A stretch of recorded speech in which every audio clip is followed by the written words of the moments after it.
I'm Jacob Aldridge. This is Don't Waste a Good Recession. Welcome to Economic Snapshot number 14 for Friday, the 19th of June, 2020. Looking at active COVID-19 coronavirus cases, global active cases were up by a scary 10% this week. Active cases globally now more than 3.5 million people, 450,000 dead. Brazil has been getting a lot of press this week. I note also some other South American countries like Peru and Chile have staggeringly high numbers. And so there is a degree to which a lot of countries struggling with COVID-19 are running under the radar, given some of the high-profile examples like Brazil, the US, and the UK.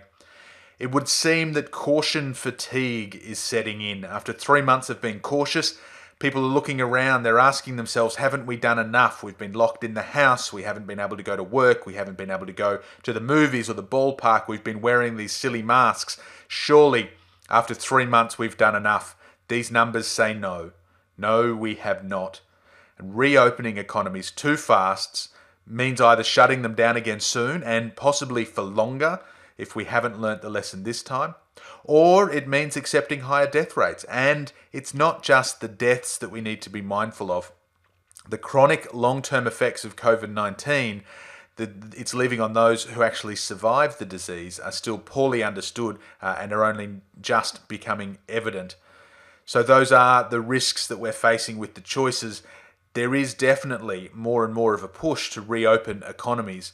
But these numbers, which remember are active cases, so this is after we take into account people who have recovered, this is after we take into account people who have died, this is not total cases that are increasing as they would always do, this is only active cases, and they continue to rise in the US again by 5% this week, globally by 10%. The US remains home to almost 1/3 of the global active COVID-19 cases.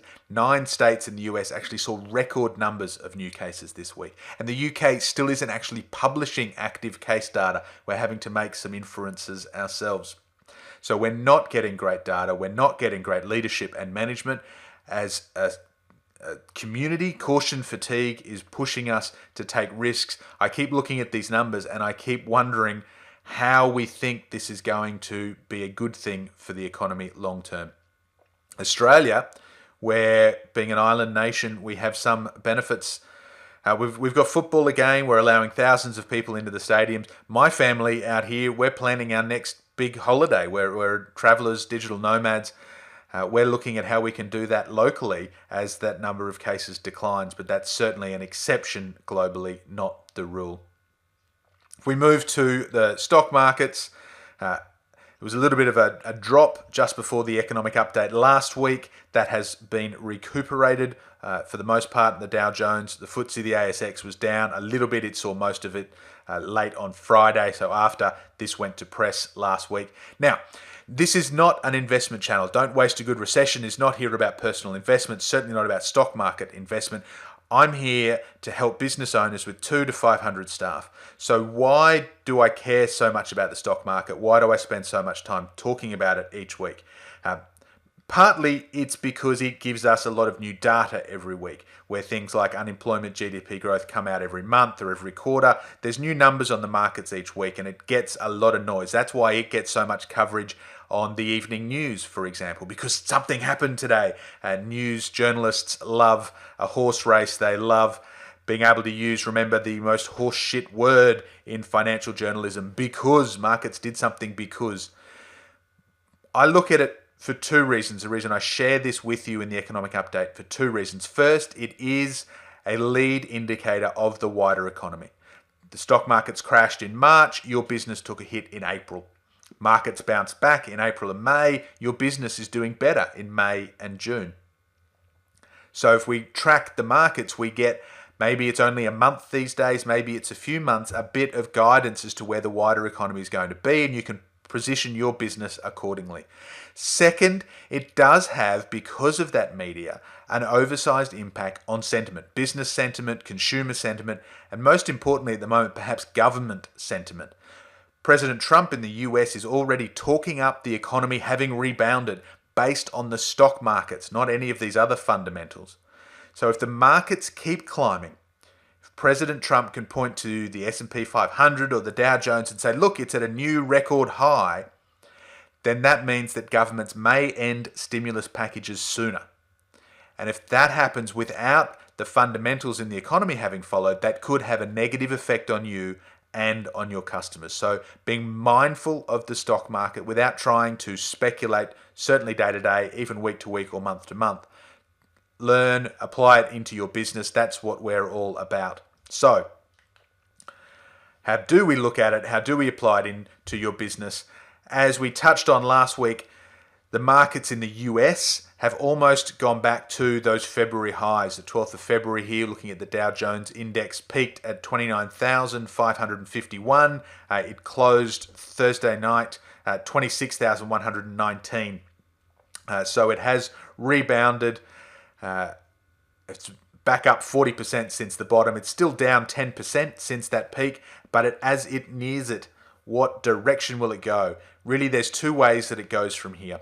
That previous peak may be acting like a ceiling.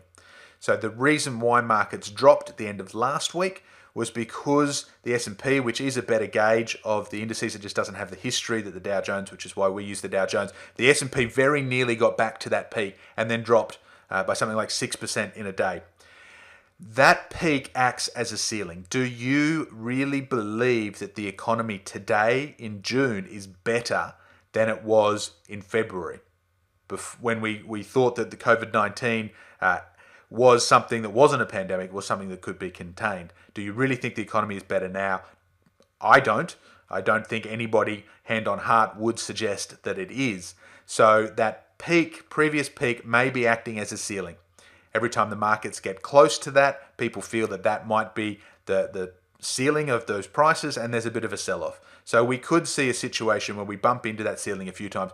As you can tell, a lot of my training in economics has been a bit more of a chartist kind of approach, rather than trying to look at some of the fundamentals. I try and blend all of it in a macroeconomic way, make it mum and dad economics so that we can all understand it. I'm certainly not a cup and handle kind of chartist, two candlesticks doing the cha-cha sort of thing, but there is a ceiling. We approached it last week. There was a drop. That could continue. If there is more of a drop, and I don't know what the level is, but at some point the markets will start dropping and people will start selling. They will start getting out. So this is the other direction it can go, and this is the dominoes. One drop leads to another drop, leads to people getting out. Now, every recession is different, and perhaps this time fiscal policy, aka government stimulus and intervention, will in fact pump up the economy for 18 months. They'll just keep pumping up the underlying fundamentals, ballooning the markets, and get us through, from a market perspective, the actual recession. In the past 2 weeks, in my role as a business advisor, I've had one-on-one conversations with more than 20 business owners, and every single one of them is reporting the sentiment that they're feeling, and their networks, their suppliers, clients, they're all feeling that this will bump along positively as it is, and then the economy will go south September, October, when government programs end. We might see some of that earlier in places like the UK, where the furlough program could end. We may see it later in the US, as I've talked about, where there's an election. Australia, September, October, JobKeeper's due to end. We will see the dominoes start to fall. Now, the good news, if everybody thinks that's the case, it probably won't happen. If you ever get 100% of people thinking something will happen in the markets, in the economy, that's usually a good sign that it won't happen. The bad news, the reason it won't happen, could mean the government's creating more debt to keep things pumping along, or it could mean that things go south sooner. Remember, nobody wants to be the first domino in case they're too early, but everybody wants to be the second domino. Nobody wants to hold on and be at the very, very end of a market collapse or an economic fallout. So as soon as the dominoes start to fall, there will be a rush for the door as everybody tries to be that second domino. If you think it in a stock market thing, having a stop loss order doesn't really help you if the market drops by 10% in a day. You're still going to take a haircut. And in terms of your job, your customers, your suppliers, if you're not positioned strongly when that happens, then you won't be in a position to benefit from it. Now, I can't tell you the exact trigger. My belief is that we will see that downward on the markets flowing through to the wider economy at some point in the next 6 to 12 months. I can't tell you the exact trigger. I'm not that psychic, but when the party ends, expect to see another 1,000 or even 2,000 point down day drop on the Dow Jones. Now, in terms of the markets, you might still end up ahead of where you were 3 months ago, ahead of where you were 12 months ago if you buy and hold for the long term. Again, this is not personal investment advice, but you think about it. If there's so much good news going on because the markets are strong, when they start to head south again, when we have another bloodbath day, week, or month, what impact is that going to have on business sentiment, consumer sentiment, and government sentiment? You can't control the stock market. You can absolutely make sure that you control the business front and make sure that you are ahead. The last two indicators, Australian unemployment data for May was released this week. It was up to 7.1%. Last month, 6.2% unemployment rate was also revised upwards to 6.4%. We're showing the change based on what we have reported. This is the highest rate of unemployment in Australia since the dot-com bust and the post-September 11 economic downturn. We missed a recession in 2001, unlike the US, many other economies. We still had an impact. October 2001 was the last time unemployment in Australia was this high. Underutilisation rate crept up over 20% in Australia. This means 1 in 5 working Australians can't find enough work. 25% of workers under the age of 25 have no work. And that's workers, that's people who are looking for work. That doesn't include those who are still in study or potentially have gone back to study. The Prime Minister of Australia said it was actually more like 838,000 Australian job losses in the past 2 months. When we count those people who haven't gone looking for work, haven't registered for the unemployment. And that would mean that 7.1% unemployment is actually more like an 11% unemployment rate. And that's before we think about the 3 million Australians who are on the JobKeeper program, who are not unemployed, but are being subsidised in whole or in part by the government. The good news, there was a lot of forecasting that June's official unemployment rate in Australia, however flawed that metric actually is, would exceed 10%. That was a lot of the talk early in this recession. The consensus forecasts now are more like 7.5%. Now that speaks to the underutilised but employed people. It's linked somewhat to those who have given up on the system. And it does show the success of the JobKeeper program. If that has managed to keep unemployment at 7.5% instead of 10%, that's a good thing. And while there will be zombie jobs, there will be zombie businesses when JobKeeper ends. There'll be a lot of jobs that get lost and businesses that shut down because they're the walking dead propped up by those stimulus packages. There will also be businesses and jobs that have survived, either in a good way because the money's kept floating around and so those people have been able to continue to add value in the economy and keep their jobs, or just because the business owner hasn't been forced to realise that they could do that job with 3 people instead of 4, for example. That latter one is one of the sad things of government stimulus packages. We need a good recession sometimes to clear out the inefficiencies in a business, in an economy. If there are parts of your business that could be done with 3 people instead of 4, a recession is a time when you have to learn that. The JobKeeper program means you don't get the opportunity to learn that. You continue to be inefficient. You set your business up for another pain point in the next recession or through competition, whatever, further down. However, there's no doubting that the JobKeeper has achieved its aim. Next week, we get April's UK figures. They're way behind in reporting these data. That will let us see if their furlough program, which funded jobs but meant employees were not able to work, was as successful as Australia's JobKeeper program. I'm definitely hearing from my clients and connections in the UK that businesses are having those realizations. They're happy that their staff are getting money through the furlough program, but they will not be taking on board all of those people back again because they've learned that they could do that job with 3 people instead of 4, for example.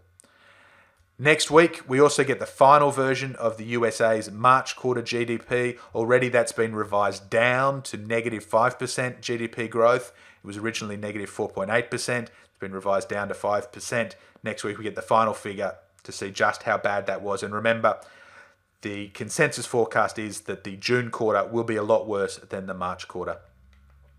As always, if you've liked this, like, subscribe, tell your friends, and you can join the mailing list to make sure you receive this in your inbox with a lot more of the business support, what you as a business owner can do based on the economic snapshot, the wider economy, and your business in general, into your inbox every week at jacobaldridge.com.